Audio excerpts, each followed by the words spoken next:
Chers bien-aimés en Christ, que la grâce et la paix vous soient données en abondance de la part de notre Seigneur Jésus-Christ dans ces moments difficiles. Notre secours vient de l'Éternel qui a fait les cieux et la terre. Cette exhortation de ce matin est tirée de l'Hébreu, de l'Épître aux Hébreux, chapitre 4, le verset 16, qui dit: approchons-nous donc avec assurance du trône de la grâce, afin d'obtenir miséricorde et de trouver grâce pour être secourus dans tous nos besoins.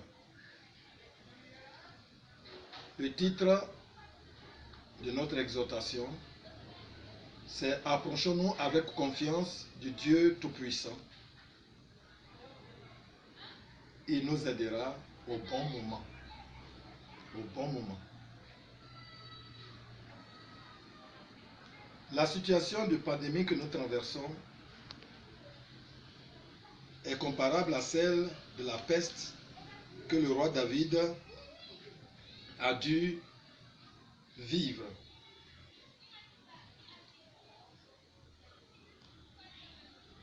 À la suite du dénombrement qu'il a fait du peuple d'Israël, il y a une sévère peste qui s'est abattue sur le pays. Et ce récit a été retracé dans 2 Samuel 24, 1 à 25 et 1 Chronique 21, 1 à 30, vu la gravité de la situation. David a traversé cette crise à cause de sa faiblesse spirituelle. Après avoir remporté toutes les victoires militaires, il est devenu un grand roi, un guerrier très puissant, et il a organisé le recensement du peuple d'Israël, et dans le but tout simplement de connaître qu'il a un peuple puissant, un peuple nombreux, une armée très puissante, imbattable. Alors il s'est glorifié. Alors que toutes les batailles qu'il a remportées, c'est du fait qu'il a placé sa confiance en Dieu. Et maintenant, il veut finir par la chair et place sa confiance en lui-même et en l'homme, à son armée. Ce péché d'orgueil va être sanctionné par l'Éternel. Car l'orgueil précède la chute. C'est nos péchés même qui nous châtient. Nos péchés nous punissent. Donc cela a entraîné la peste. Et la peste est venue. Le même jour, 70 000 personnes ont trouvé la mort. Et la peste s'étend sur tout le territoire d'Israël. Alors le Dieu qui est riche en miséricorde, dans sa bonté, a éprouvé des sentiments de compassion à l'égard de David. Dieu est compatissant à l'égard de ceux qui méritent même d'être punis. Donc à cause de son amour, de sa miséricorde, il arrive parfois à enlever une punition qu'il avait projeté de donner. Ainsi, il a indiqué à David que le seul moyen est sa miséricorde et le sacrifice coûteux qui peut expier le péché et apporter la paix au peuple. Notre Dieu est un Dieu de miséricorde. David ayant offert ce grand sacrifice, alors il est il peut placer à nouveau sa confiance en Dieu parce que ce châtiment lui a appris à placer toute sa confiance en Dieu. Ainsi, dans le psaume 34, verset 5, il dit « J'ai cherché l'Éternel et il m'a répondu. Il m'a délivré de toutes mes frayeurs. Quand on tourne vers lui les regards, on est rayonnant de joie et le visage ne se couvre pas de honte. Quand un malheureux crie, l'Éternel entend et il le sauve de toutes ses détresses. » Le roi David à nouveau a fait confiance à l'Éternel et l'Éternel l'a restauré, l'a béni et a béni son peuple. Dans ces moments difficiles, ne regardons pas de gauche à droite, ne promenons pas des regards inquiets, mais au contraire, plaçons notre confiance au Dieu que nous avons servi jusqu'à présent. Il est capable de nous délivrer. Il est plein de miséricorde.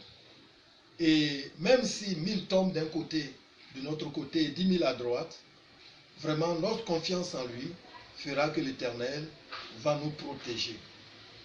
Alors, nous devons nous approcher du trône de grâce.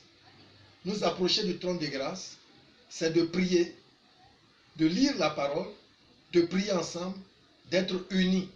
Et dans ces moments où l'État a pris des mesures de fermer les églises, nous avons et nous recommandé de prier dans les maisons. Nous devons nous rendre dans ces lieux-là et honorer l'Éternel. Plaçons notre confiance en lui, en l'adorant dans ces lieux, en priant, en demandant son secours. L'Éternel va nous exaucer. Il va nous séparer de toute la crainte et tout ce qui peut nous arriver à arriver nos parents et même nos enfants.